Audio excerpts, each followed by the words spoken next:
David, thank you so much for coming down, and thanks so much for taking the journey to be here. I think it's been a short journey for you. Very short, yes. Just one village along in leafy Berkshire, so yeah. It's not very often you find someone of your stature as a CEO of an organisation just a few villages along. So yeah, that's very fortunate of us. It works out well. Shout out to, I think, Matchmaker FM or something. So, yeah. Exactly. It feels like we've met on a dating site now. Yeah, We've mentioned right, Matchmaker. Yeah. Look it up. I think it's actually it's like a podcast website. It is, thing, yeah. It's clever. Yeah, brings people together who want to run podcasts together, and it's definitely been really helpful, actually. You know, and just to see that you're so local has been a lovely thing. It's been good. Yeah. So I thought for today, why I invited you in is just so we can talk about your role as a CEO of an organisation. It's a very aspirational role, and it's just to understand, you know, the route to get there, but also then to be able to maintain that role for such a long period of time, which you have, and I'm sure there's going to be a lot of learnings and challenges that you've had to deal with throughout that journey, which would be great to learn more about. Sure. So, what's that journey been like for you? I think the first thing I'd say is that, you know, I joined GCS in '96 when we were 3 people. That was a long time ago, but not too far away. Still in Reading, still in leafy Berkshire. So I did university, French and English. For anyone that's done French and English probably knows that it's not going to set you up for pretty much any career, so you have to go and find something like recruitment. And the first thing really for me that I always say to people is that I love the job that I do. You know, recruitment to me is something, as soon as I did it, I thought, wow, this is fantastic. It's like a game, you know, you're playing with like different elements, you know, you're making things happen, you're involved in big decisions in people's lives, and you create happy customers, which is good, you know. And so I really enjoyed the job. And when you join a business at the size that it was at the time, it becomes like your baby. So you really love the company as well. So for me, the journey starts with feeling, and this is, I think, any job, is feeling passionate about what you do. Like loving it, and I think that's where it starts, and that's what, when I hire people, when I talk to people, when I look at candidates for jobs and that sort of thing, it's very much, are you passionate, you know, which is a difficult thing to quantify, and it's a difficult thing to say. I can see passion in you. I can see, like, you know, you have this charisma. You care about things, but. Yeah, I've started in '96, you know, joined the business, grew the business. We're now 150 people. I run another business which is about 30 people. So overall, kind of running business of probably about, like, you know, 90 million kind of turnover. So it's a big business now. But we started, you know, in a small office in Reading and have kind of grown from there. And I think what's really important for me is the love that I have for the job and the love that I have for the company is still there. So as we talk about this journey, that's the thing that's driven me on. That's the thing that drives that journey.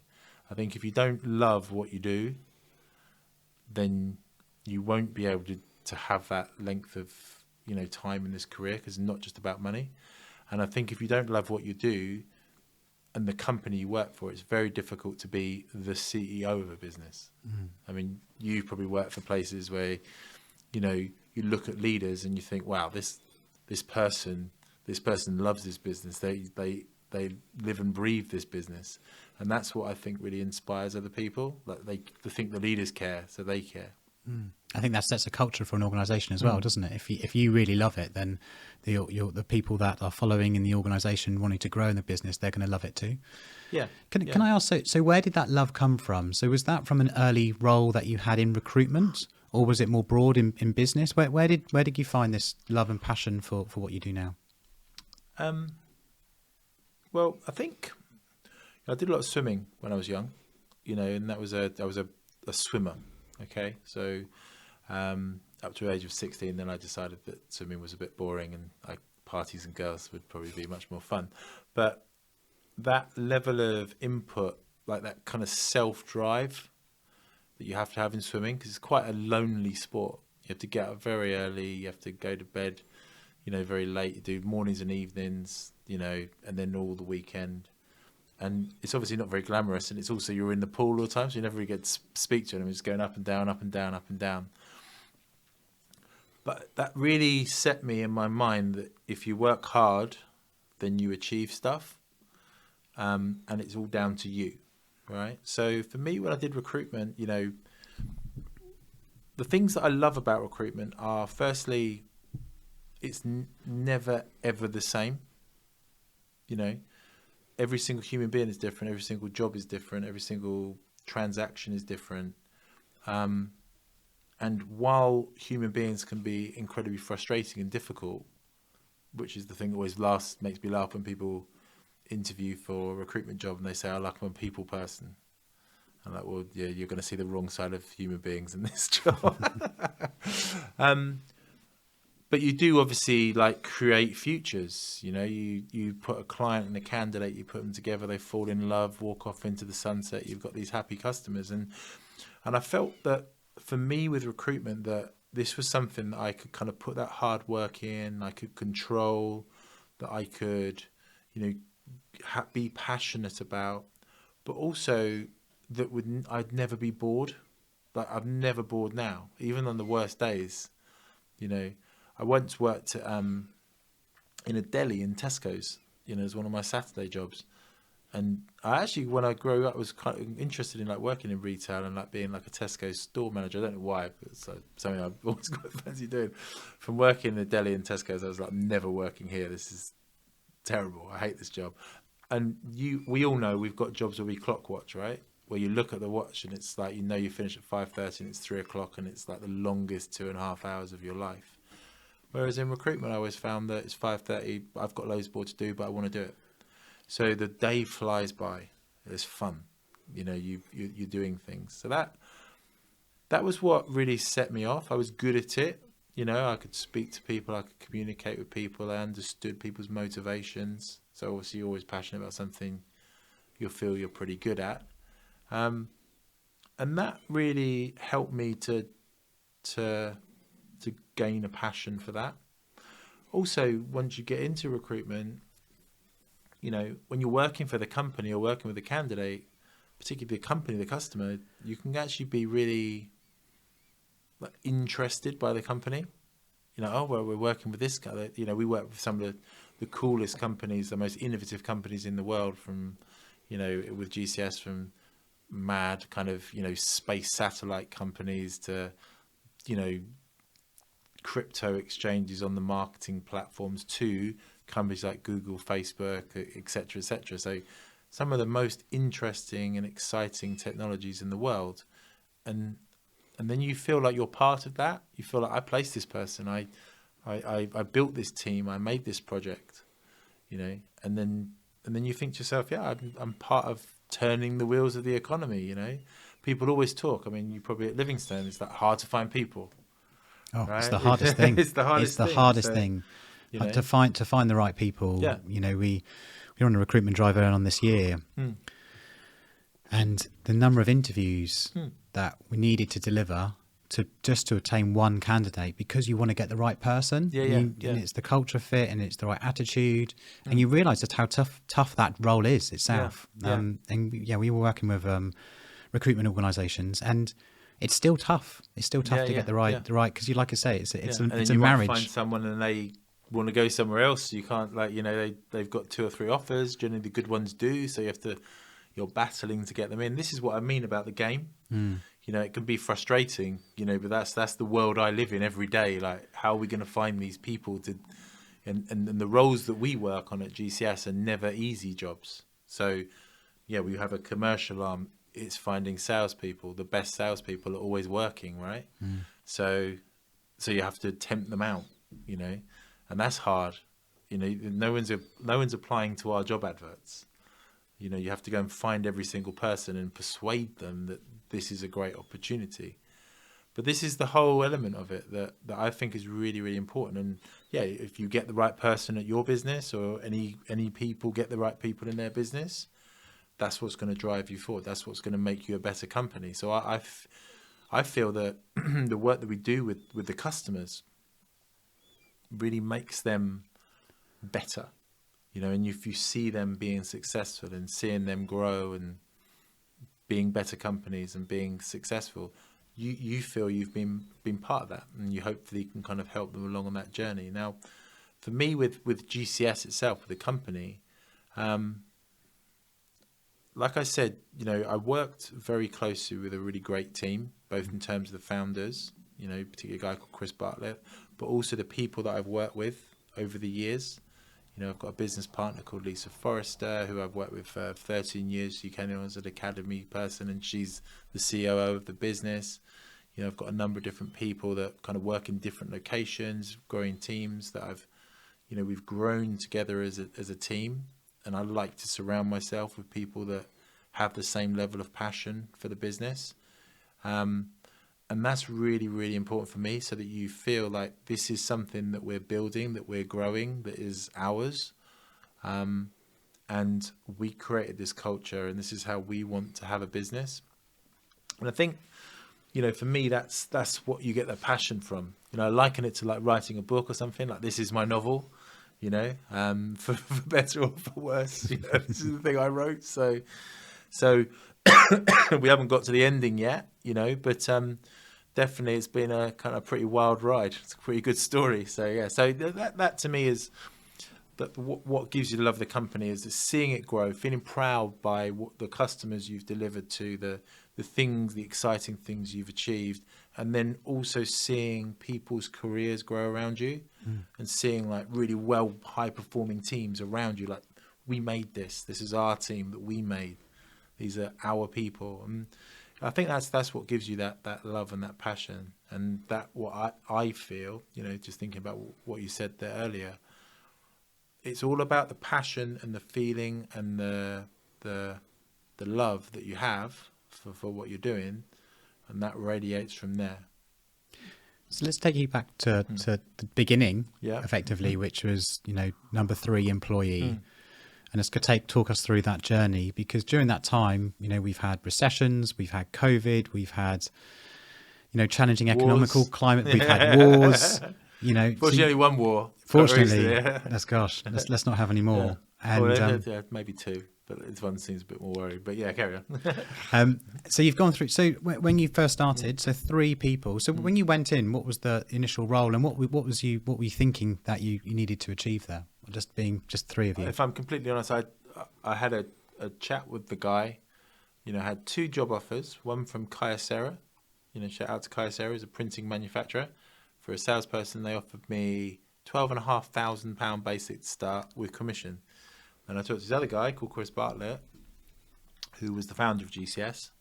And we talked about music for about 15 minutes. We're both big music fans, right? So I thought, this guy sounds quite cool. And then he offered me 7,000 basic, no commission for my probation. But I just thought he sounded cool. So I basically didn't have a clue what recruitment was about. I didn't have a clue really anything to do with IT. And I didn't really know what the hell I would be doing. Now, is that a great start to a career? Would we do that to these days? No. But obviously there was no ways to research these things. And it was very, very like mid-90s. Here's a box of cards, make calls. This is what we do on the first day. So you're back then. I'm trying to, thinking back then. So you're literally picking up the phone, making phone calls to businesses. Or here's a box of cards. These are your patches. Your cards are in there. Call them. See what happens. You know, get some jobs on. There's not, but just go back to the simple. what you shared about the options that you had. Yeah. For you to take, because most people in most situations would take the higher paid job. Yeah. I think that's probably a broad statement, but it's reasonable. What was it more? I know you said it was the personality and the way that you got on chatting about music, but did you was that more of a feelings based decision more than? Definitely a feelings based decision. Definitely a kind of, you know, Kyocera are a big Japanese corporate, and this is a 2-3 person company with I don't even know what they do, right? I knew what a printer did.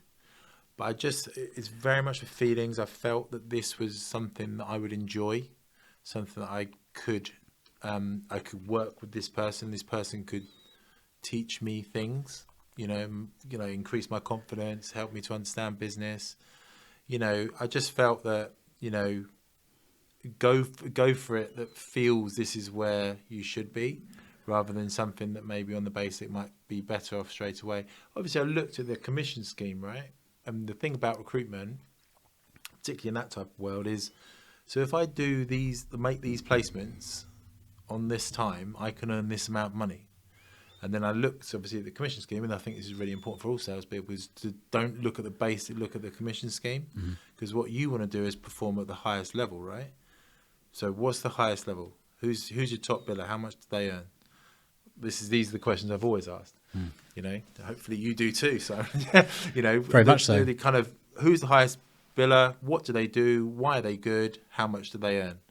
And I worked out that in recruitment, if you're good, if you do the job well, you'll earn really good money because you're making it happen all on your own.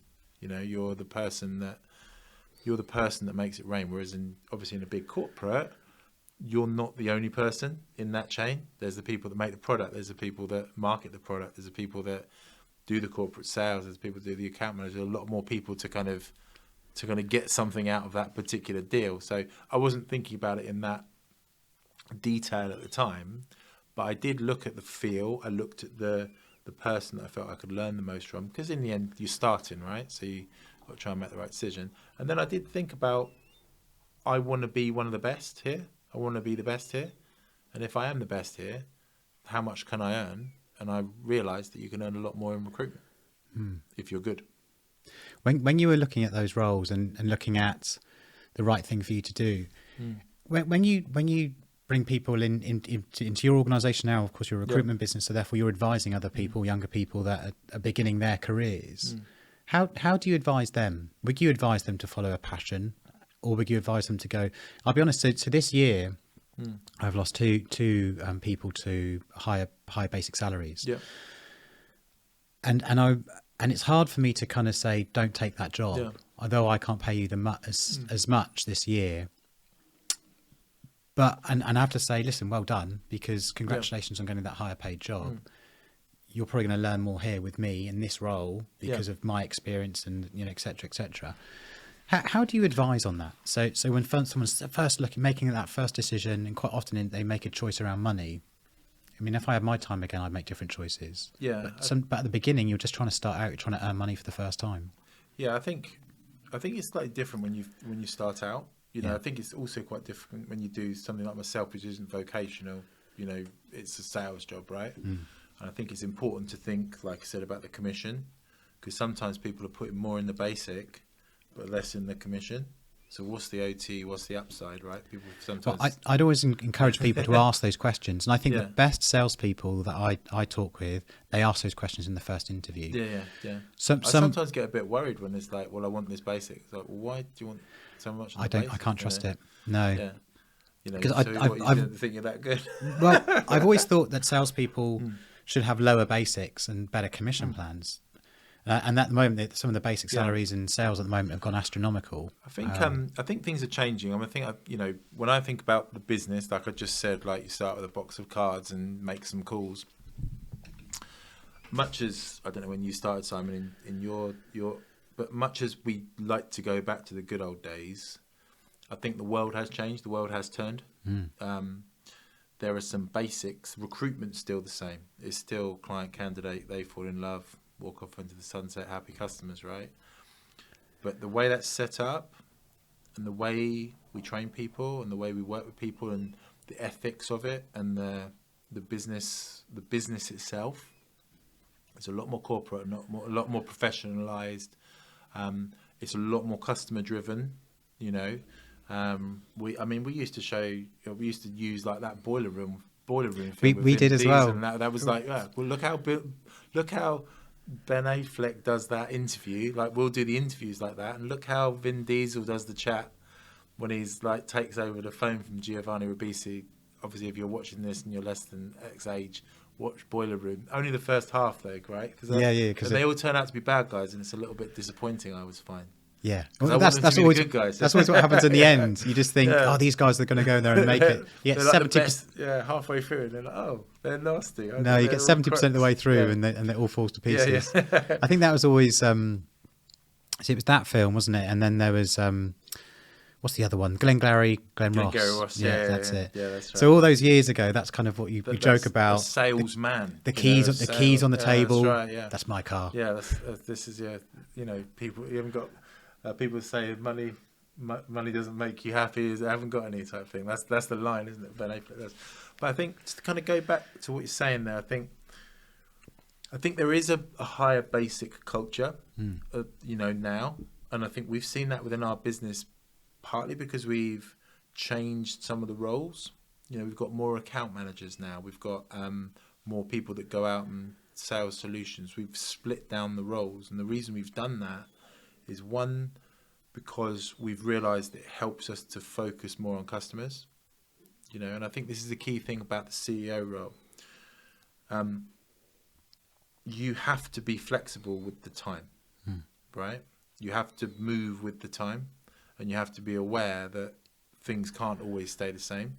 And the way you can continue to be current and continue to push your business forward is to be aware when the winds of change are blowing, if you know what I mean. Like, this is happening.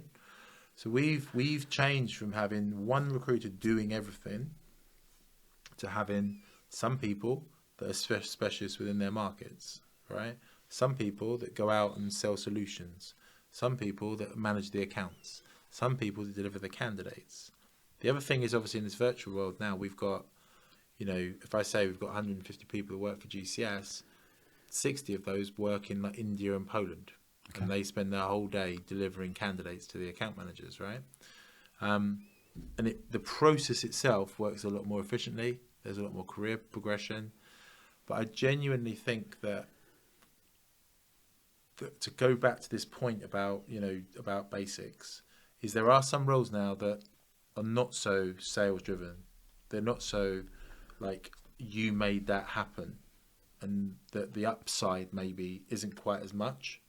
So I think those roles are kind of higher basic roles. But I think people need to understand that if you go for a role where it's higher basic, then generally, then the upside isn't quite as high, and you'll be asked to do different types of things, right? I still think, like, to go back to your point, like, if you are a true new business salesperson, you should be asking to earn the most amount of money, like more than the CEO, really, because you're making, like, they're bringing the clients in, you're doing the hard graft, but maybe you won't earn as much basic as an account manager who can't earn as much as you. That's how I see it in my head. That's how it works out, and that's what we've seen within our own business. As a new business salesperson, I'd like to agree with you. Yeah, I'd like to hear that. I don't know whether it will be like that, but I certainly would agree with you. So let's talk about those first days then, in your role, giving a box of cards, picking up the phone, just making cold calls. Yep, I had about 5 minutes training, and I didn't really know anything about IT. I didn't really know anything about recruitment. They basically said, try and get some jobs. Okay, I was like, okay, so what do I say and do that? But I think to be a businessman, right? To be entrepreneurial, what you see and what you understand is like it should be natural in your head. Like, it should be right. Okay, so I see that if I ask these questions and do these things, this is what's going to happen.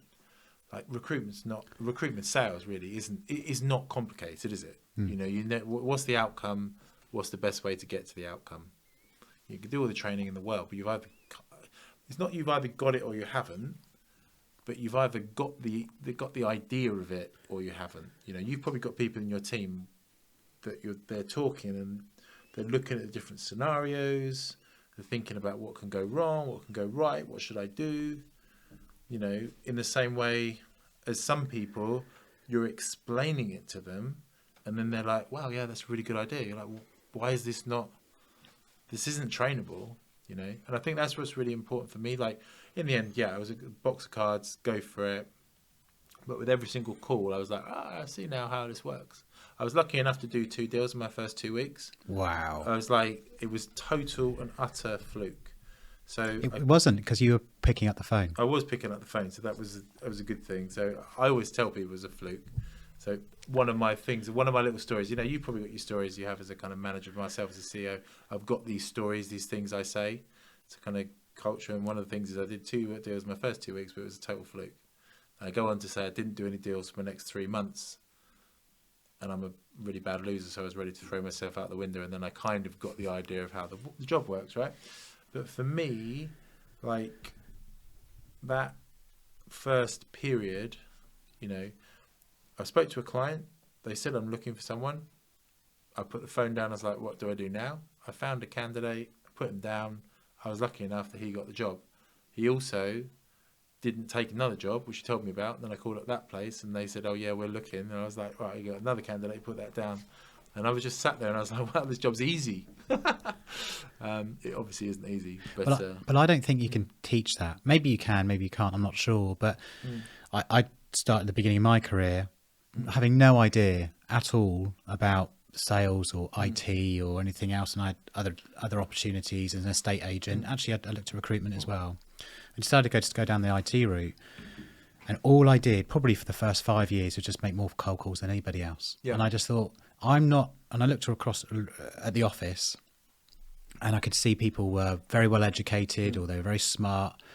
And I thought, there's no way I can get ahead of any of these people unless if I just do more work. Yeah. So I thought, if I just get in earlier and I leave later and they're taking an hour lunch break, and if I just work during those times every day relentlessly and don't give up, that's the only way. And actually, I found that certainly in those first number of years, you learn more by talking to customers more than you do your colleagues, because the customer will say something and you're like, I've got to figure out an answer to that now. Totally. Then you ask someone a question and go, okay, well, now, and then you start to add 2 and 2 together. It's in your brain. This is what I talk about. It's like kind of the game of it and the fun of it. Like it is a fun, like sales is fun. Like you're talking to human beings, right? You either like that or you don't. But I actually like introducing myself to clients. I like introducing myself to candidates. I like, some people would like, you called me up out of the blue. I mean, obviously you can probably tell now I quite like talking about myself and like talking to people, but no, I don't think that's for me. But I was like, yeah, cool. I've never met Simon before. I'll have a chat with him. Never know. It might be good for the network type thing. And to me, that's a sort of, I think, like talking about the journey to CEO, that is what you have to bring to your life as a human being if you want to be successful. Like, why not? Why not talk to this person? Why not try this thing? Why not find out about this? Why not be passionate? Why not check it out? If you're a closed book, you won't get anywhere. So how do you then go? So from making cold calls through to then leading a business with revenues of 70, 80, 90 million, what happens in the between stages, all of those? Because even at that time, that's rapid growth. What happens next? Just worked incredibly hard. Yeah, I mean, and is it just role to role? Is it? Have you gone into? Yeah, I think another thing about that first choice is obviously when you're joining a business that's small, right? Even though I didn't really think about it at the time, you've got the opportunity, and this is another thing at the start of your career, you've got the opportunity to grow with the business. Whereas if you join a business that's huge, you've got to follow a tried and tested career path, which is going to make it harder for you to learn new things, even if it's not like move forward quickly in your career. So, when we were taking more people on, then obviously I was able to, become a team leader pretty quickly, right? And train people because I was the more senior person within the business. When we were starting to think, for instance, we did like an ISO project, an ISO 9000. Okay. Who was going to help us do the ISO project? Well, I'll give it a go, so I'll do that. In a bigger corporate, you would never have got involved in the ISO project. No way. Or the IIP project, or we just developed a bespoke piece of software for ourselves. I was like, well, I'll help out with that, One thing I have learned, and obviously talking about things that progress your career, my dad always told me to make yourself invaluable, that was a thing that he said, you're going into a job, make yourself invaluable. So it's like, well, we don't think we can do without this guy. So you've got to be good, right? And you've got to be a good teammate and a good colleague and a good boss, so that you know, it feels impossible to think about this person not being there. That's sound advice. So That's very really, sound advice. really Yeah, good yeah. And advice. he's a successful guy as well, so I kind of listened to him. Yeah. The second thing is that I have learned is, this goes back to the passion thing, is, you know, find out stuff about your business. Like, how does it work? You know, what is ISO? Why does the software work like this? You know, why are these terms set up like this? What this new tax thing that's coming out, like, what is it important? I've seen a lot of people that stay in their lane.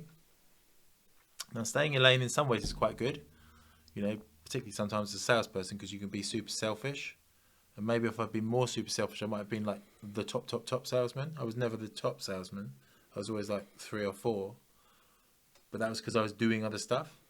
But if you want to be a CEO, you want to be a businessman, you want to lead a business, then you need to understand, how does tax work? How does like P&L work? You know, how does this marketing kind of element work? And I've always tried to put myself in places where I can learn and I can grow as a businessman.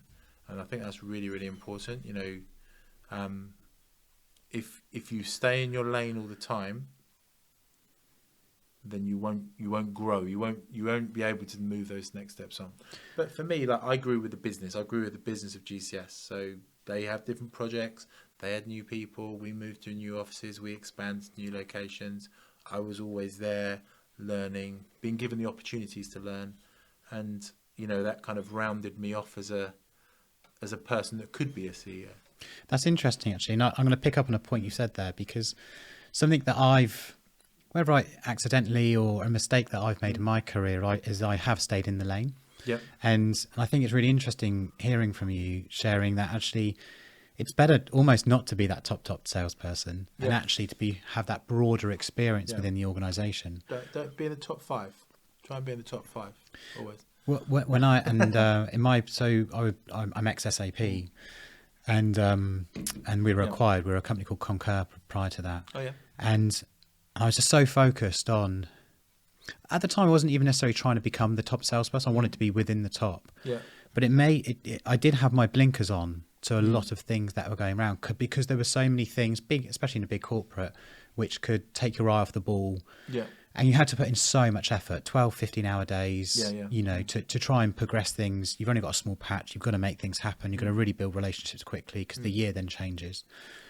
And I achieved some, you know, fantastic. I was 200% a target, 3 times out of 4. I'd won top salesperson across EMEA. I won these things, but it dawned on me towards the end when one of my directors said, he said, you would be better if you took the foot off the gas and cared about the organisation more. He said, because you do come across just all about you. And although I've always tried to be caring and considerate and support people where I can, it was very clear that I was like, I'm out for this number because I want to earn the money. Yeah. And that served a purpose in my life. But I do think that limited my progression in that organisation, because they didn't see me as a leader. They saw me as an individual contributor. Yeah. So any advice I'd also give to people is, if you want to have a leadership career, then you also need to start doing that leadership career far earlier in your career in that sales role. You still need to do your number. That's a given. You've got to do your number and be as far as you can. But almost I'd say I would have been better by taking a step back and caring more about the organisation, the people, making sure everyone was doing their number, even though that wasn't my job. Yeah. And that would have been better for a longer term career. Definitely. And, you know, we go back to loving your job and doing interesting things, you know. This gives you the opportunity to do different things. But I think it's really important to strike that balance. Like we just joked there, say maybe not number 1, but certainly try and be top 5, right? Because then you are able to, you know, show what you're doing, but you just have to work even harder, really, and you have to put more effort in and be more productive. I think as well, sometimes in sales, or as in everything, you can waste a lot of time. You know, you can definitely do it in recruitment, right? Because you can be what we call a busy fool. So I think the best salespeople, and therefore the best leaders, because they're going to impart this knowledge. And that's what you've got to be good at doing as a leader, is imparting knowledge and helping other people to understand how the business works. that's not making you money. You're being busy, but you're not actually getting to a good outcome. So I think if you want to do these things, like, get good at like managing your time, get good at like, knowing what the most important things are to do kind of within the business, and how to do that. And then maybe you might not have to work quite as, like, might have to, instead of doing 12 hours, do 15, but you do 12 really productive hours. And again, I think that's really, really useful, using your time wisely, making sure you get your stuff done. And again, that's a good example to show to others, because I've always felt, again, how I want to be led is how I like to be. And I like to see people that I'm working for who seem to be on it, working hard, caring, being passionate. So that's how I am. But I definitely agree that we have good salespeople, and I'm sure it works for computer programmers or accountants. You can be the best lead programmer, but how are you going to become a head of software, where you probably have to be less techie and do less coding, which you love doing, and now you have to help other people to code, right? And you see that with all different types of environments. I think another key thing is you've got to assess your own self, because there are also people that are really good salespeople that think they're going to be a good manager, they're going to be a good leader, but sometimes the best salespeople are not very good managers or leaders, right? Because they are inherently selfish, which is what makes them really good at being salespeople. So I think you have to be very cautious of that, in that don't set yourself up to fail at something when you're actually really good at something else. You could be like, if it's all about the kind of money and that sort of thing, you can kind of, like you said, you can be like one of the top worldwide salespeople for SAP, and again, earn as much money as the CEO probably. That's how it works. And I think, it's also what you enjoy. But I was always very interested, it sounds like you're very interested in other things outside in business. But I wanted to understand how the terms worked. I wanted to understand how the finance worked, how the software worked. I was interested in that. If you're doing it because you think it's the right thing to do, it's probably not the right thing to do. I don't think this isn't something you can fake. You've got to be authentic. You've got to genuinely care. And you've come across as someone that does genuinely care about the organisation and the different roles. And also, it sounds like you've got a natural curiosity for the knowledge of why does that happen and how does this work. Totally. And that maybe that's allowed you to also build your brand almost. To be known as someone that cares about the organisation and cares about its culture. So we go back to cold calling. Like, to me, it's like when I'm finding out stuff from people, I think people quite like people that are interested in them. That's what I've always found. You're like, oh, that's interesting. I always tell our salespeople to use the words interesting, fascinating, and really with a question mark. So if someone says something to you, oh, really, that's really interesting. So if if you're talking to anyone and then the person says, that's really, really interesting what you just told me, straight away you're like, oh, I'm going to tell you a bit more now. You've opened them up. Well, I always thought one of the reasons why, because I actually think a lot of sales is not about selling. That sounds crazy. It's about listening. Yeah. And when I was coaching people, I came up with this approach: listen, learn, position. And the first two things are about listening. So you listen first. It means you need to ask a good question. You listen to the answer, and then you learn. You want to know why they've said that answer, and then learn. So actually, if you do the first two things really well, and that might be the first number of meetings, listening and learning, listening and learning. And I always find if I've had a good meeting, I've hardly spoken in that meeting for a first one, which you've listened mostly. And then later on, when you're ready to pitch, most of the time I don't do it, if I'll be honest. I normally share that information with the person that does need to do the pitch. And then after that, I can then come back to have talk to the client again and then listen again. How did you find that? Did that meet your needs? Is it that? You mentioned this, and do you feel that's going to help you to do what you talked about before? So I actually found a lot of the best work that I've ever done is about listening mainly and just asking questions. As simple as that. And then just bringing the team together to deliver the solution or whatever it would be. But yeah, I'd always say it's listening first, and which I think is when I have people come through, I'll talk about the academy in a second, because I know that's something you're passionate about. Yeah. When people come through our sales academy, I almost have to dispel what they think sales is to start with. What do you think a salesperson is? What do you think they look like and how they act? Yeah. And actually, they always have this gregarious character that's, very well. And actually, the best salespeople, quite often they're quieter and they're more considered. Sometimes they're introverts, actually. Yeah. Don't have to necessarily be an extroverted, loud character. Actually, someone who's much more listening, I suppose, is their personality type. Totally. I mean, it's horses for courses, isn't it? Obviously, it's different people got different styles. Of course. But generally, yeah, I totally agree with what you're saying. Is listening, is being interested, it's that word passion again, and that's how you deliver things, in recruitment. If you think about it, you're selling to two people, right? So you've got to understand the candidate and sell the candidate to that person. You've got to understand the job and sell that person to the candidate, so you're always like selling between the two. You're always a middleman. I think, for me, one of the interesting things that I did was, obviously I was with GCS and then I left GCS. So I left GCS in 2004 through 2008. I don't think I would have been able to move my career along as much if I hadn't done that. I think that it was one of the most important things that I did, although it was a big thing for me at the time. So what was the reason for leaving? So I was in this role, which I was operations director, Okay. right, of the business. So again, I was still kind of number 3 within the business. And what that operations director role did was I was involved with the back office stuff.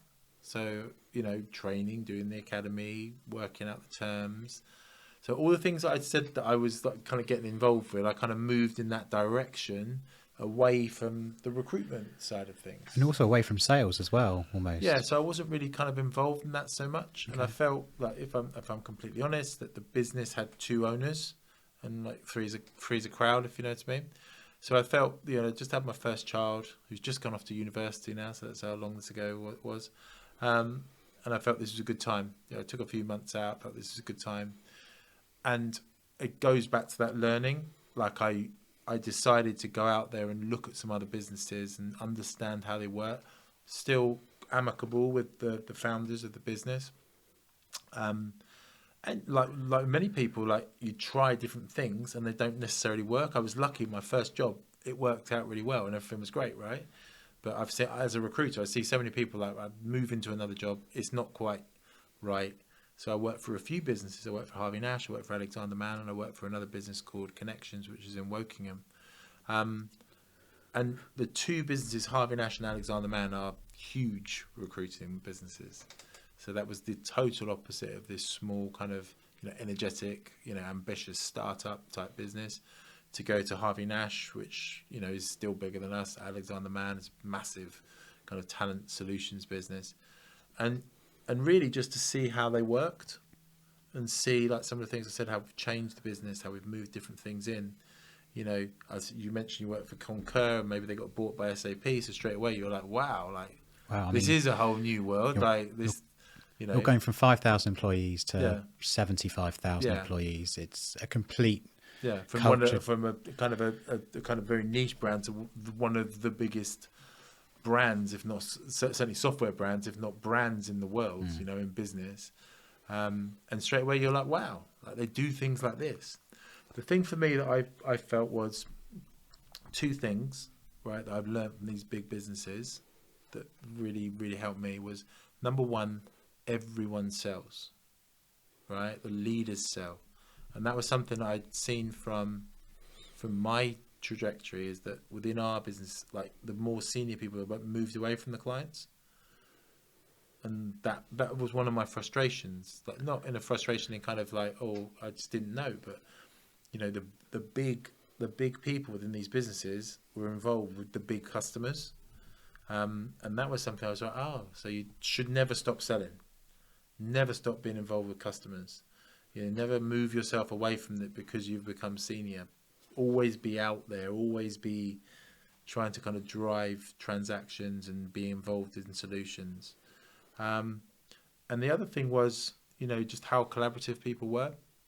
How people worked across locations, how if you're in one place, then you can kind of move it into another place.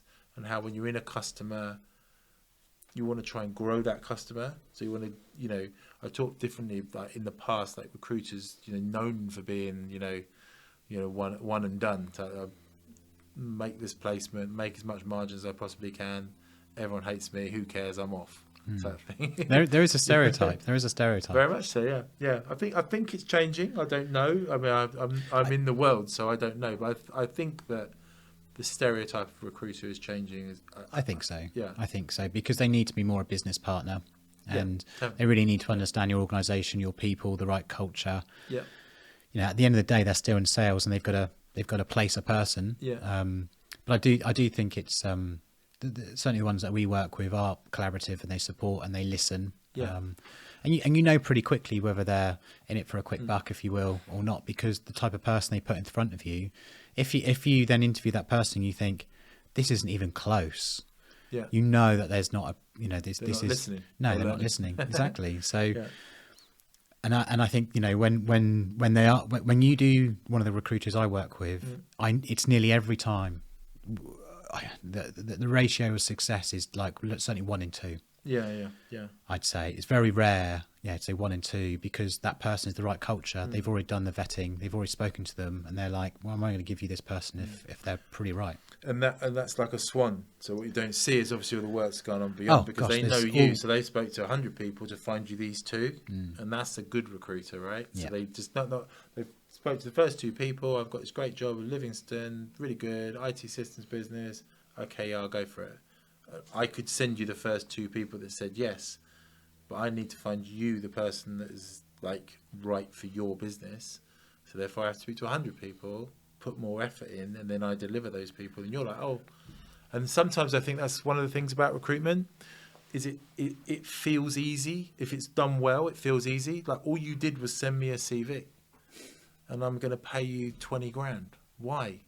And then the recruiter's like, well, you didn't see all the stuff that I've done to get here for you to pay me 20 grand. It's just that I did actually appear that I just sent you a CV, right? It's fair enough. But there's a lot of work that goes into delivering this CV and this resume. But I think that's really important about building customer, building relationships, being present in these solutions and these major accounts. And that's what I learned from these bigger businesses. That's why I saw that if you're really going to move yourself forward as a business, you have to be more customer focused and more, it goes back to that selfish thing. You can't be just based around a few good salespeople. You've got to be customer focused. And that was good. And for me, then I was working for a business called Connections, really good business. They're very, very account focused, right? So instead of like all in your skill sets, they were like, right, I work with one business. And I just decided after like a couple of jobs that went okay, but they weren't quite right for me, I'm just going to go back to basics, right? Which again was probably a bit of a feel thing.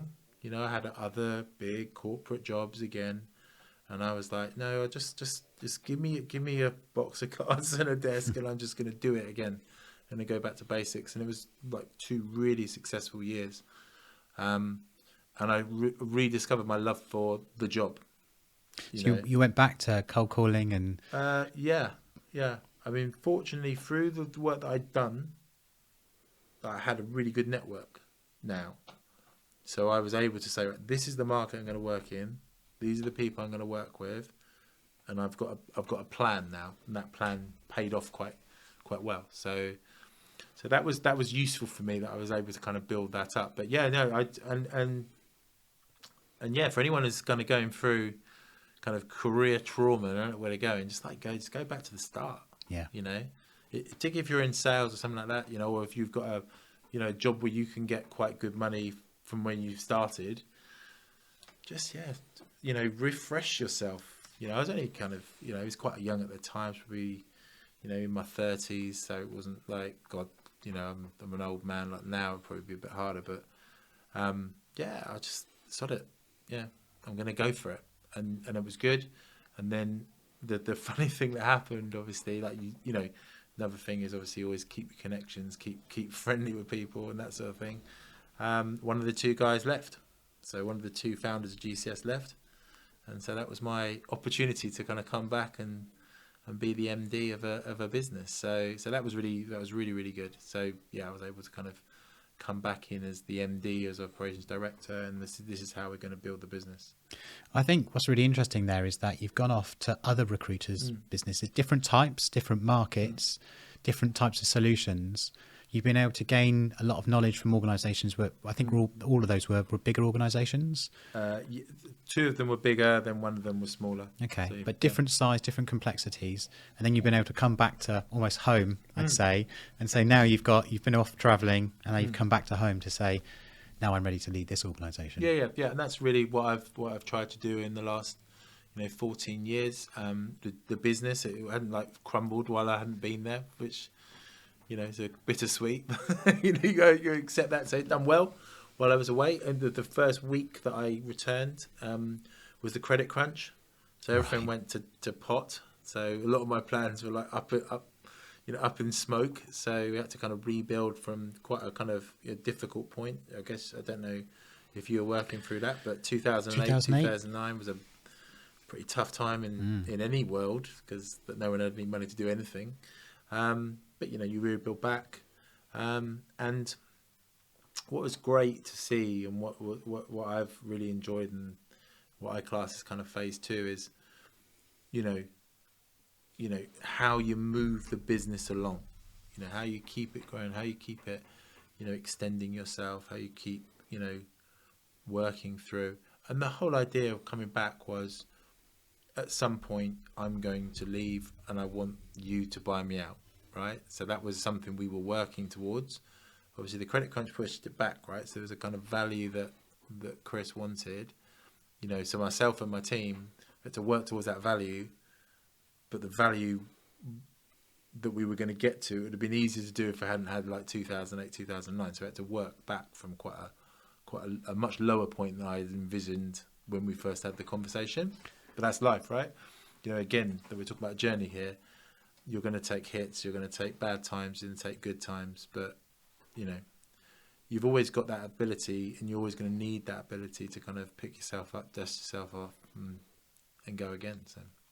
So when you first return to the organisation as an MD, what's your first steps looking like? How are you looking at the organisation? How are you assessing? And then also, how are you then figuring out a strategy to be able to achieve profitability and growth? I don't know what sort of situation the organisation was in. You said we're going through challenging times. It was 2008. It was going well, and then it, like, if you remember, quite quickly it go badly. It was like, bloody hell, this is great luck.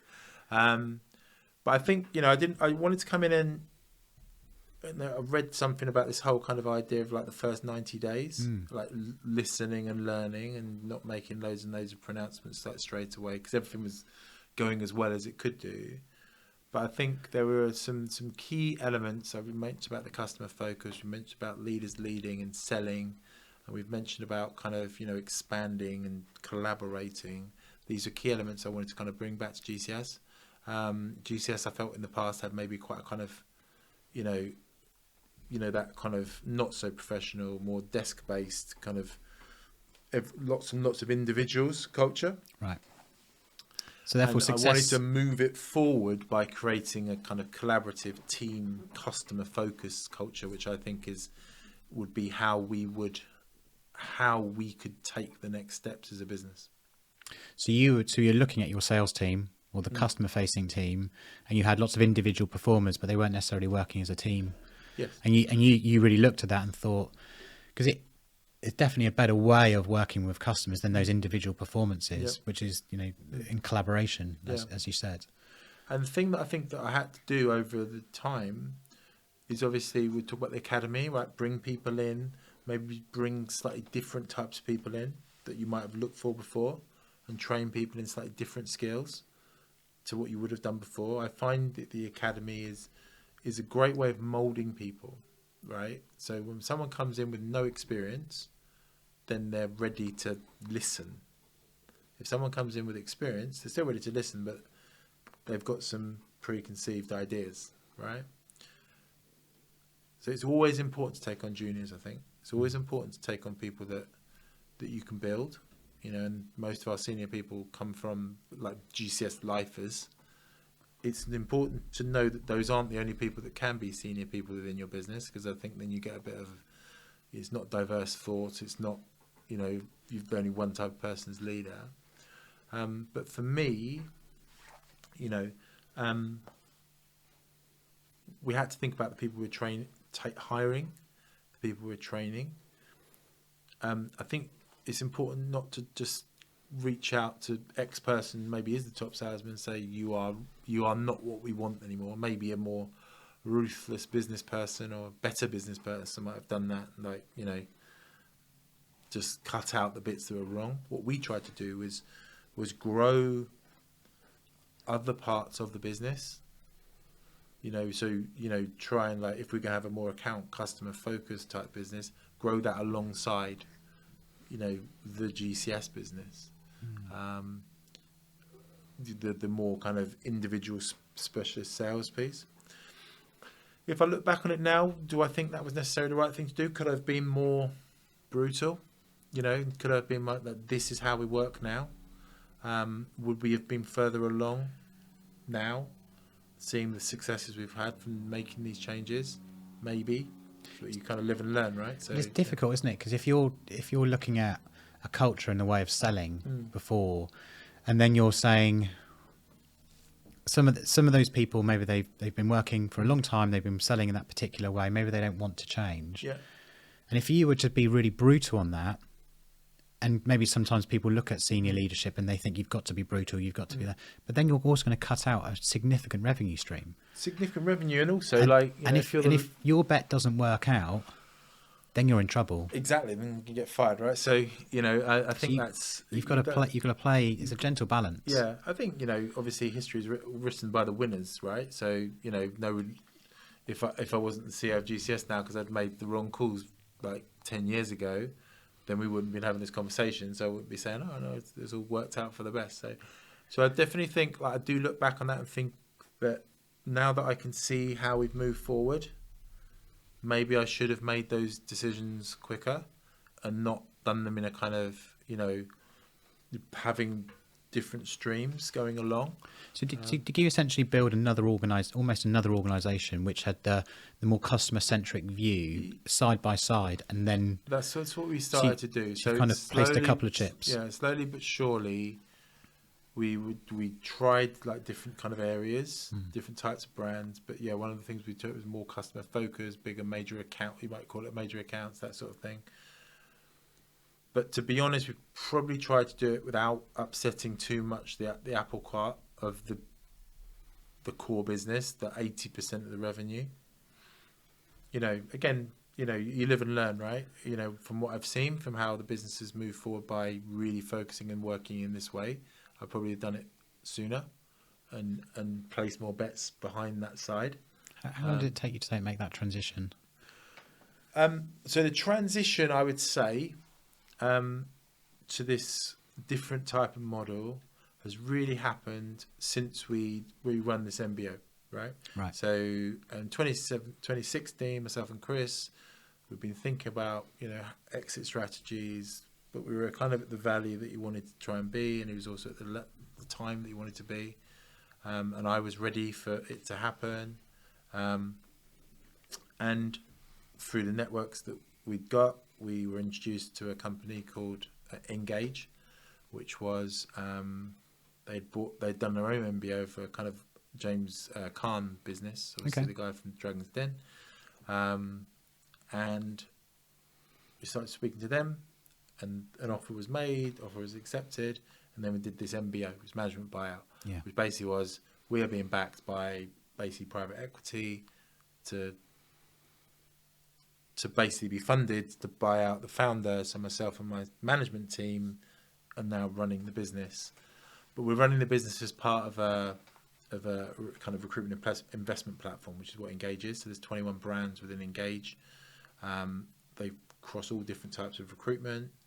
The reason, again, going back to learning, I did this as opposed to just going to a bank or just a private equity company or something like that, was because I felt that I could learn a lot from these people. They've run like big recruitment groups.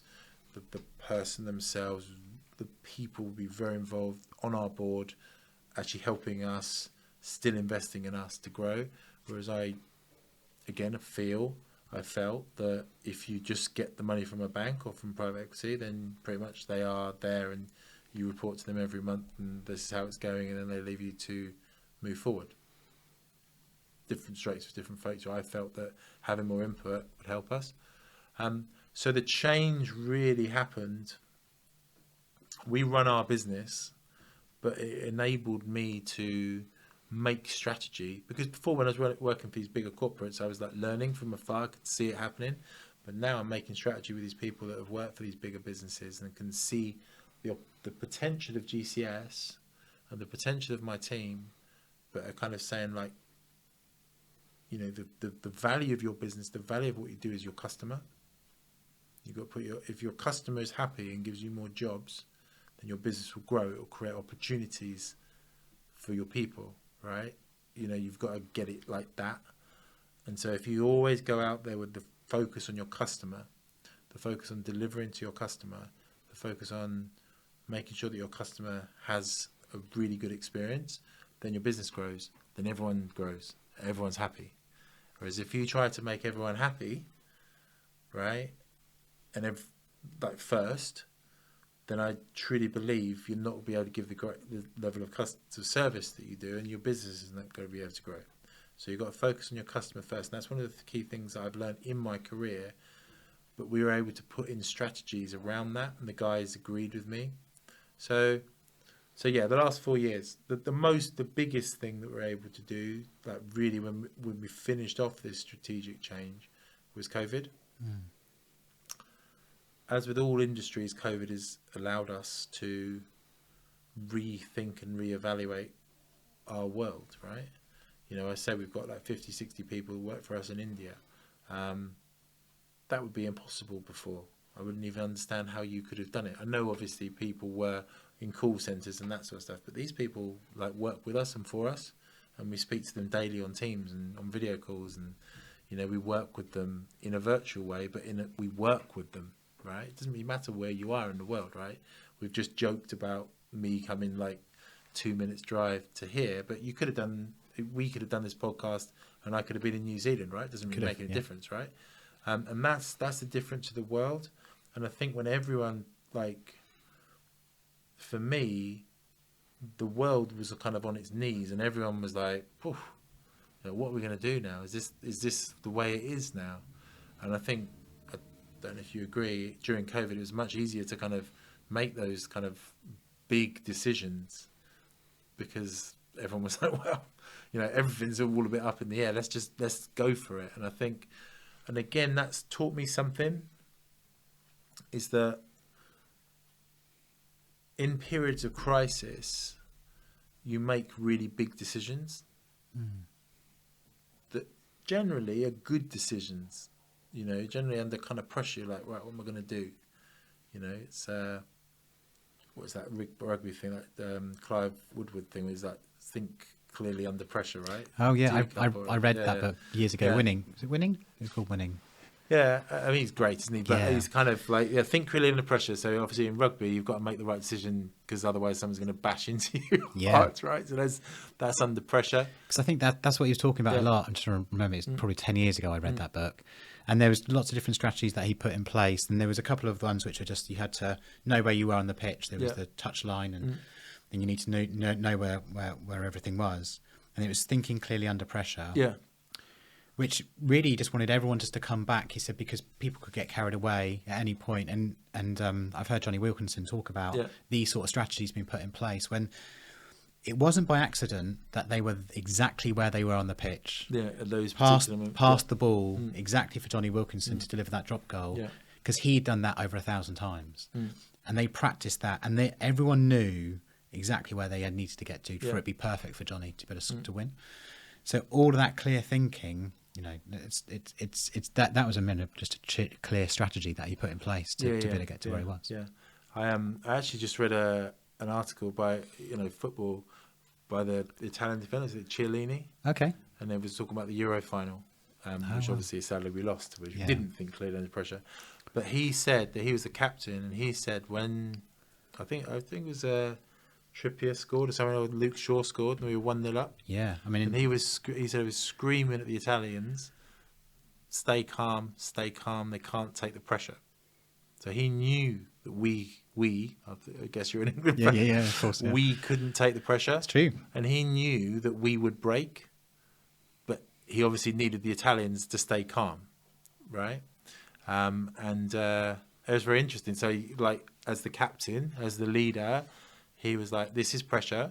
They've gone 1-0 up. You're in Wembley. It's like 80,000 lunatic fans. But just stay calm. They will lose it. They will lose it. And unfortunately, we did, didn't we? So we did. There we go.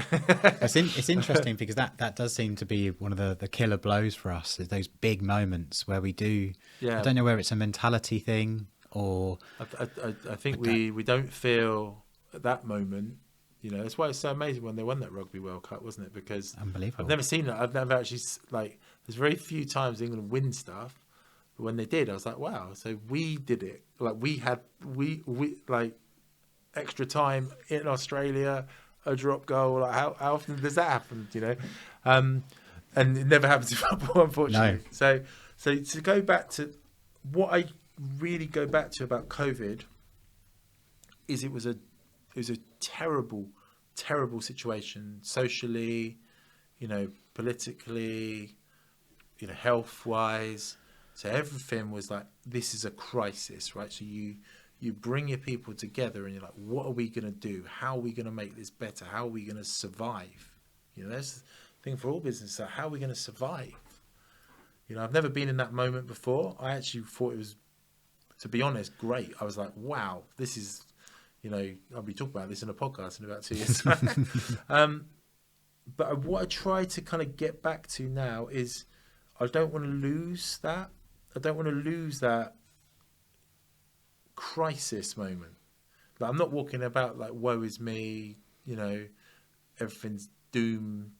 But if I can keep in my head that kind of, you have to make these decisions, you have to do stuff. You know, if you don't do it, things will drift. And I think that's the one thing I've learned from COVID is you've got to, in your head, know that if you're the leader, you've got to keep pushing forward and keep making decisions based on where you're at the moment, and don't flop about and I'm not entirely sure what we're doing. Like, go for it. And that's an interesting point as the CEO of an organisation. The clarity around having to make decisions and knowing when you've got to step in to make a decision. And funny enough, a week or two ago, I spoke to another CEO. We were talking about a similar topic, and I said, "Well, what happens if you don't make that decision?" And he said, "Well, the organisation will just drift, and then the worst thing will be people won't feel led." He said, "Me as a CEO, I'll look like I'm weak." So, how and when do you know that you need to make that decision or make certain of these major decisions and just say, "Okay, well, enough's enough. We need to make changes here." I mean, COVID was. Gosh, I mean, a crazy time for any of us to have lived through. I think it's one of the biggest transitions we've had in the working world. Yeah, full stop. Since maybe the Industrial Revolution. Probably. Or the World War II or something. I think for me, and again, all of this journey, we talk about this journey as a CEO is learning. Like, you never stop learning. That's the thing I think is so important to say is that. And your journey sounds very incremental as well. Yes, yeah. You know, it's and not necessarily like planned in a kind of like, I'm gonna be this person. I always wanted to push myself forward for the good of the business. You know, like I felt that if I could grow, the business could grow. And that's what's always kind of been in my mind. I think for me, like, when to make decisions, the first thing you need to understand as a leader, you do need to make decisions. Even if you only make a few, but you have to be the one that makes them, because that's kind of what you do, right? You have to have that vision. You have to set off on a path, and you have to hope that people kind of follow you on that path, right? If you're never making decisions, like your previous kind of, you know, interviewee said, people will lose faith. It's like, well, what's happening? What are we doing? You know, we're moving towards here, but we're not getting there. So what are you going to do about it? Okay. So I think the first thing is know to make decisions. I think the second thing is never exist in a vacuum. You know, you should always trust your team, work with your team, talk to your team, understand your team, read the room with your team, and then talk to other people within the business, talk to other, you know, constantly be learning from what's happening on the ground. Like speak to a junior, how's it going today? You know, how are you finding? You know, don't make decisions in a vacuum. But I think the key thing about decisions, and for me, what's important is if you're focusing your business on growth, what I've found within a business, right, is that you can get somewhere. It's like computer game levels, right? So I've won that level. I've got to this level, right? So, you know, 100 to 150 people, you know, etc. So opening up a new office, global presence. It's usually like I've made these decisions to get to this level, and now I need to make these decisions to get to the next level, right? And those are usually your big strategic decisions or your big strategies. Like we're not going to be able to do this and get here, which hopefully everyone's agreed with. You know, this isn't something that I've dropped on you that we want to be one of the biggest technology recruitment agencies in the world. Like hopefully you're all on board. To do this, we need to get here. If we don't do this, we won't get here. We'll stay where we are, which might seem good now, but in 3 years' time, if we're still the same, it won't seem very exciting. So it's really, to me, decisions need to be made, like these big strategic decisions need to be made when you're ready to take the next step in your business. And how far out are you planning? So now when you look at the organisation today, or actually if we go back a few years and you know you were trying to plan and you're talking about all these different international offices. Yeah. You know, when you're looking at that planning, because the growth has got to support the planning, but how far out are you planning? And how far out is it even possible for you to plan? So we do a budget for a year. Yeah. You know, and that budget is very, very structured. That I know what my targets are. I know where I am going to be. I set my growth targets, my headcount targets, my profit and loss payout targets, all those sort of things, right? There's a budget I'm working against that is very, very detailed for the year. And that's within the year. And that's in the year, April to March. And there's no surprise. Well, there's always surprises. And there's always hockey sticks at the end and all that. But basically, like I know what I've planned. And is that an expectation against EBITDA or are you looking at revenue, or is it a combination of both? What metrics? We're a private equity backed business. Okay. So they want to build value for their business. So, you know, unlike some other businesses, obviously profit is important. You know, we don't take dividends. We reinvest the money back so we can kind of keep growing the business. So for us, it's really important. The value is from the profit that we're creating. The investment is from the profit that we're creating. So yeah, you're looking at sales revenue, you're looking at conversion to profit, and you're looking at profit. And then within the recruitment business, well, you look at quite a lot of like payout, because obviously one of your biggest costs, as it were, or your only really big cost, is the people that you have working for you. Yeah. So you have to kind of control that, or decide to, you know, push it a little bit more to invest more in the people that you've got within the business. So we have that within the 1 year. We build a strategy presentation around that. Like, these are the numbers, but this is how we're going to achieve the numbers. And then for me, with my team, you know, and with the investors, we try to build a kind of 3-year plan as well, so that we can see kind of going out, like, where does this lead us to?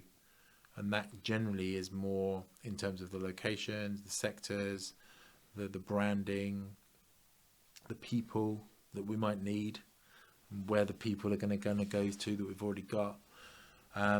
So I think, yeah, you've got to look at kind of 1 and 3 years.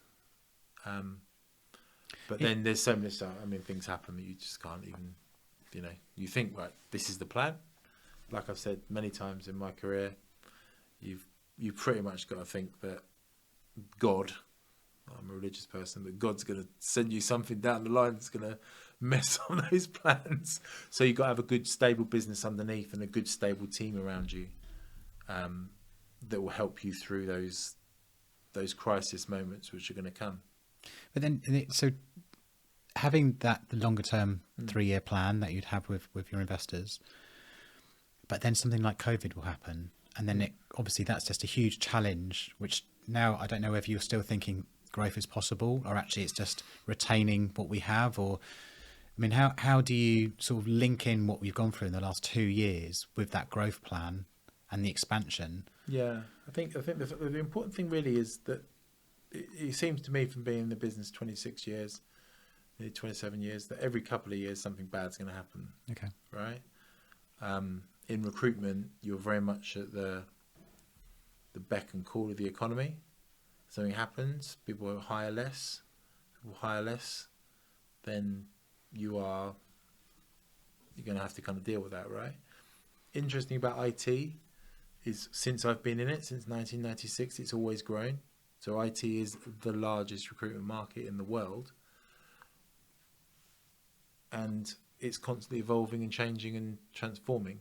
So it's no less important now than it was in 1996, and I'm sure there's plenty of industries in 1996 that were nowhere near as important then or now as they were then, if you know what I mean. So for me, obviously, I've been lucky enough to work in IT that's always seen, you know, salary increases, always seen, you know, skill shortages, you know, always seen demand for our services.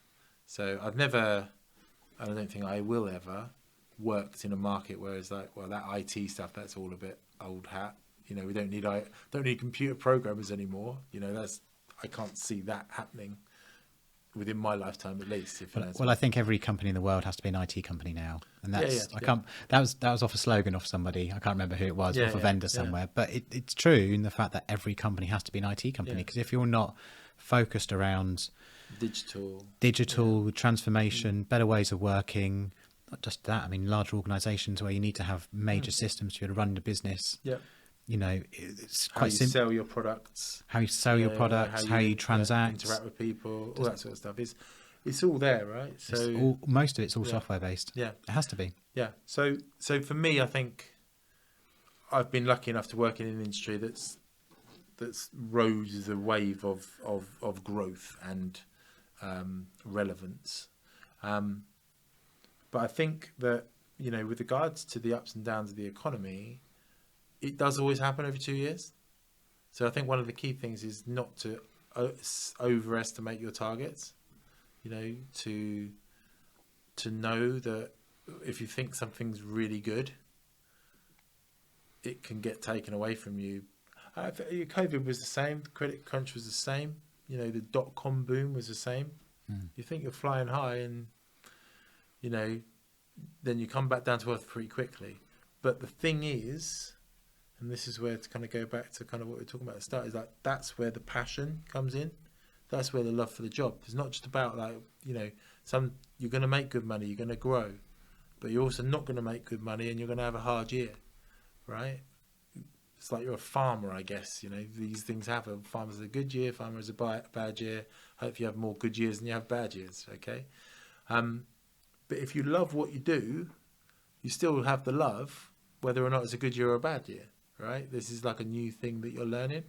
And I think, again, in my journey as a CEO, that's always what I've come back to, is that whether it's a good time or a bad time, I'm still getting up for work in the morning thinking, I'm quite excited about this. You know, sometimes I find when things are going well, I relax more. Like I don't like it. It freaks me out a little bit. Like when we're like smashing targets and going really well.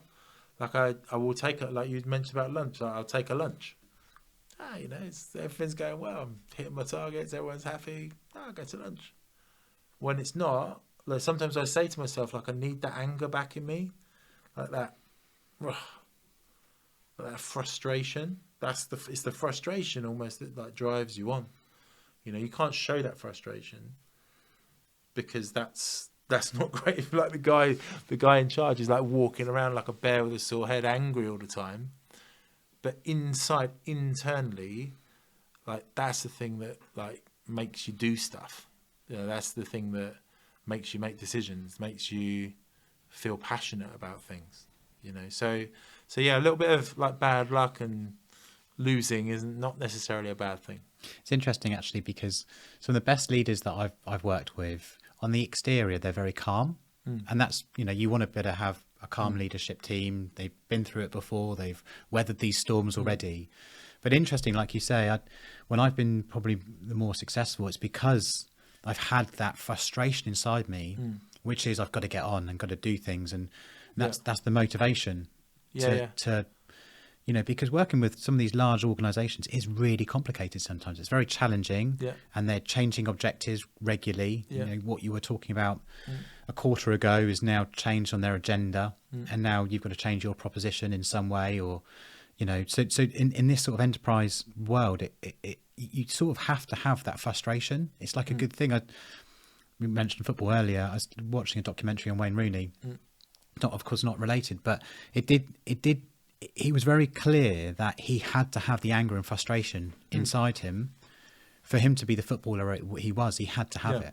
If he didn't have that, then he said he wouldn't have been half the footballer. Now, actually, for his management, it was just about trying to temper it, because obviously there were times when he's been sent off for England and stuff that really affected us. But he needed to kind of be on that boiling point.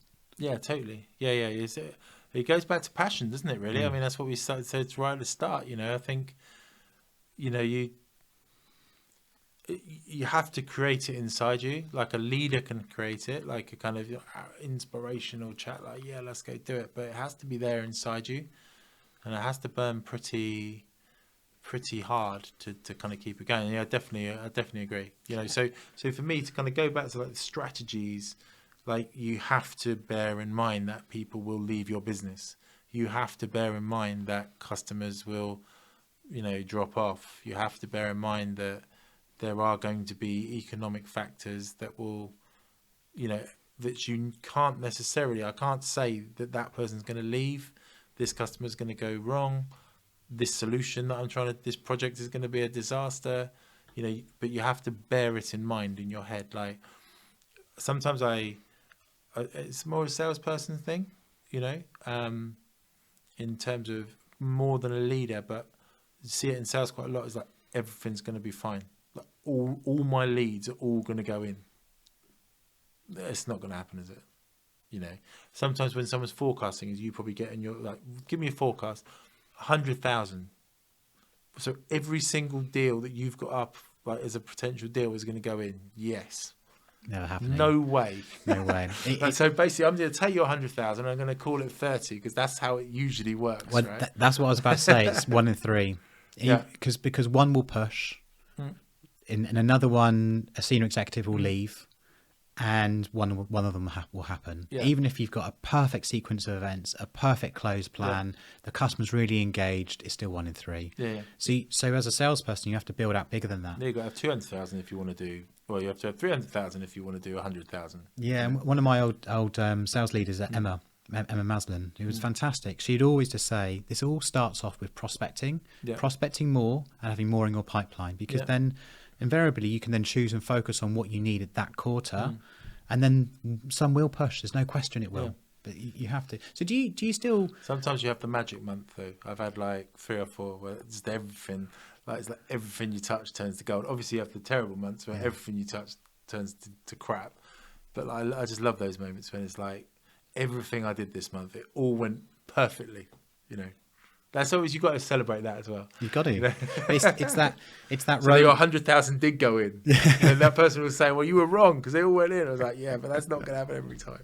It's having that balance view, isn't it? Because it's a roller coaster. No matter how you look at it, it's a roller coaster. Business is a roller coaster.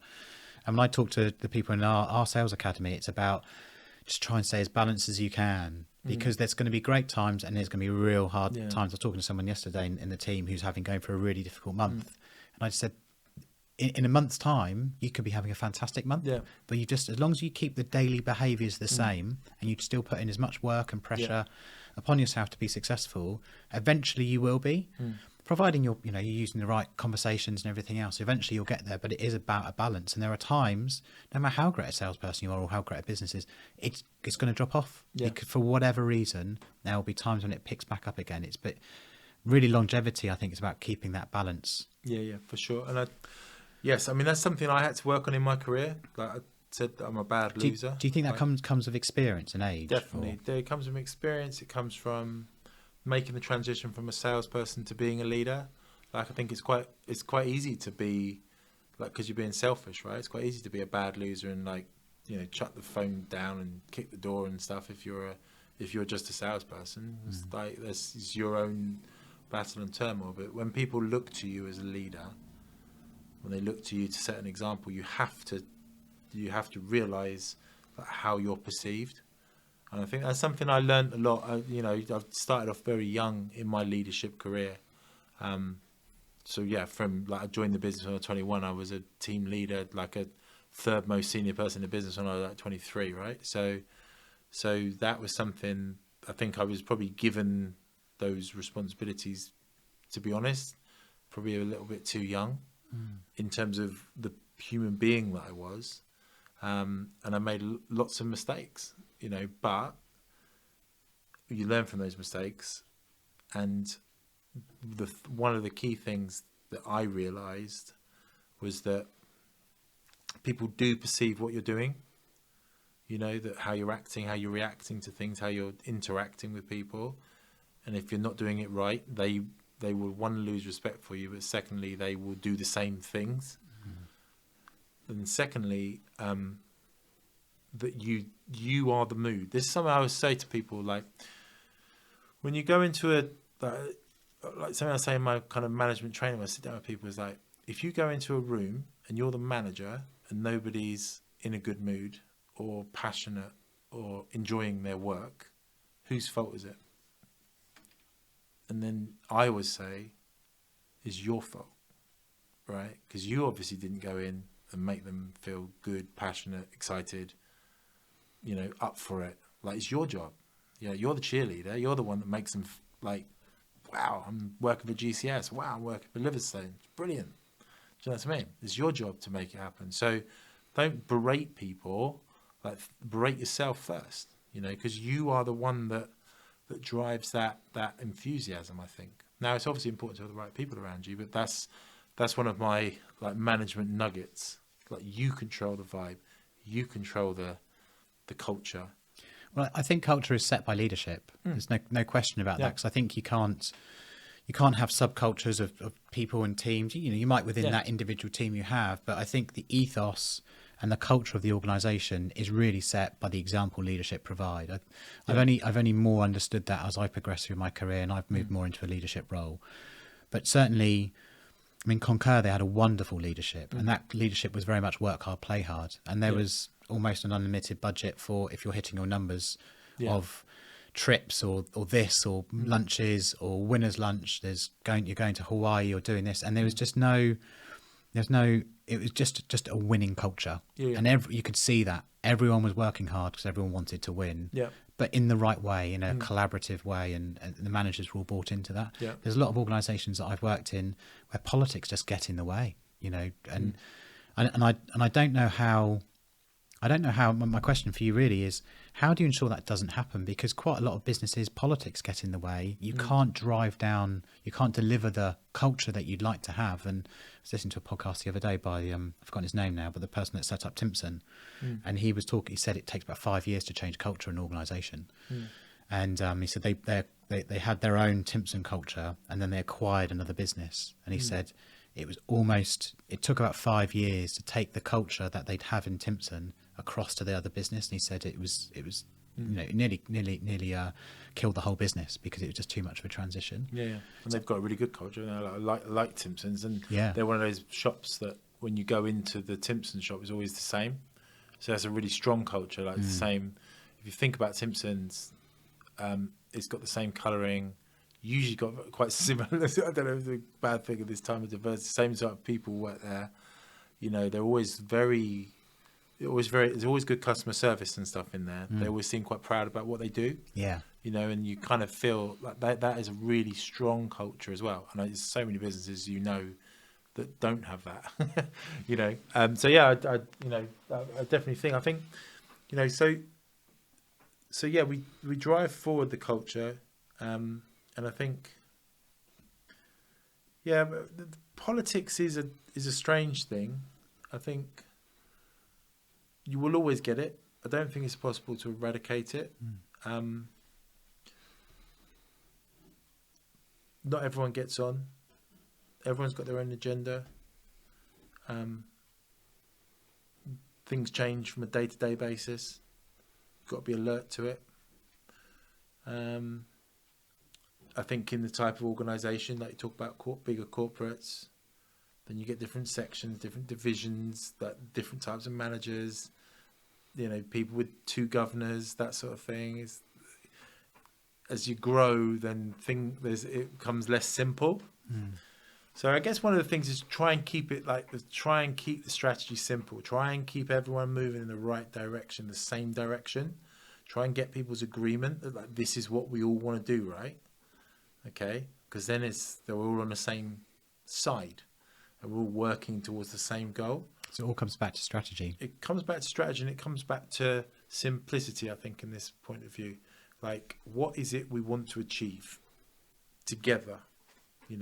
Obviously, and then trying to align what people want to what we all want to achieve together. I think I've found it's very useful to keep. I have a management team. They're a great management team. But I try to have meetings where it's all the management team and we're all discussing stuff together. So it's not like people come through me to talk and they don't talk to each other, even though they're in different locations, right? So you develop relationships within the business so that they work together well as well. Politics happens generally, I've found, when people don't work well together. Yeah. Right? And they're pulling against each other and they're not together.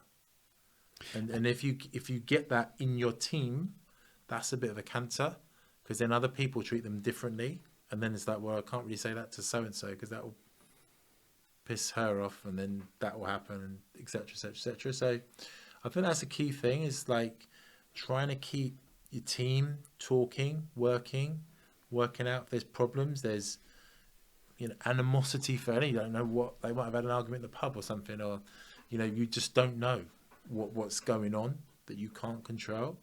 And I think the other thing about politics is you've got to call it out. You've got to say if it's causing a problem. You've got to say you, we, us, whatever. We need to sort this out because it's not good. So you've got to, in that instance, you're really looking at it head on. You've got to. Yeah. I don't think you can shy away from it. And I think so. I've had to make decisions in the past where, like, that comes back to your decision making points. This isn't working. Like, you're not working within the business. I like you. You're a great person, but if for us to move the business forward, we have to make this decision now. And like, I've given you opportunities to kind of work this out, but it's not working. And that's some of the tough decisions you have to make sometimes. But politics is the killer of good business. Yeah. Politics. I mean, obviously there's different uses of the word politics, but if it's hindering people's ability to work, hindering people's ability to make decisions, hindering people's passion for the business, then it will mess up your business. And it becomes harder as your business becomes bigger, because there's so many more interaction points of people, and it's so much more difficult to see. Like, so if you and I are working together, right, if this was our office, then we'd know what the politics are. Like, I'd know that you were hacked off of me, right? If we hired a few people, so there was our secretary over there, or there's a junior salesperson or something like that, then we could see everything all the time. We're all seeing what's going on. We'd know that those two don't get on with each other or whatever. You can see that in the old... having an affair. Well, this is it. That's where I met my wife, by the way. That at work. And me. So yeah. But yeah. So I think, but as your business grows, it's more difficult to see like what's going on, and if you're in different locations and you're not in every single interaction, so you've got to be very alert to it. You've got to know when things aren't right. Well, you've been very kind with your time, so thank you. But just the last, just for us to finish off, what does the future look like? And think about your role as a CEO of an organisation. What does the next next period, the next transition for GCSS look like? Yeah, so I'm still very ambitious. I still don't think we've achieved, and I still feel like I haven't achieved anything. Okay. So I've still got that passion, that burning kind of, I want to achieve more. For me, working within the engaged business is really interesting because it's now I'm working within a corporate and I'm getting the opportunities to work with other businesses as well. So try and bring my ideas and my model and my strategy to other areas within the organisation and hopefully help that to move forward. So I've got kind of GCS. I'm working with a business called Henlo now. We're doing kind of the startups within the business as well. So it's allowing me again to grow, which I, as you probably from talking to me, I really like. The future for the business and for recruitment, I think, is there's a lot of talk about it being automated. There's a lot of talk about this and that, how it's going to change. I think it will change, but I think the human element of recruitment, like you spoke about before, about having someone that really understands you, is so important. So I think what I'm hopeful for our business is that it becomes more efficient, right? So if I like I said to you, you don't see the work that goes on behind. So if I can make my business more efficient, so that I can deliver those 2 candidates to you, but they're really good, because efficiently my systems behind me have delivered these 2 really good people or 4 really good people, as opposed to having to go through 100 and speak to all of them. That means that you spoke to me on one day and then the next day I give you those 2 people. To me, that's how you can kind of deliver better to customers. You still need that human interaction, but I want it to become more clever. And I think that's something that I really want to do within the strategy of my business is make us more clever so we can deliver better to our customers. And, for me as a businessman, grow quicker. Thank you so much. It's been wonderful. Thank you so much for coming in. I think that's been really insightful, very inspiring. Any final comments when you think about, when you look back upon your career and the journey that you've had, to aspiring CEOs, to aspiring business leaders, any kind of points that you would say that the main things to focus on? Well, I think, as I said from the start, you've got to love what you do. You're only going to have a 26-year history of the business or a 26-year career in an industry if you enjoy it. So if you're not doing something that you enjoy, that gets you out of bed in the morning, that you feel like this is my thing, then change. And when you found that, work as hard as you possibly can at it. Very good. All right, David, thank you so much for coming in. Very appreciated. Cheers. Thank you.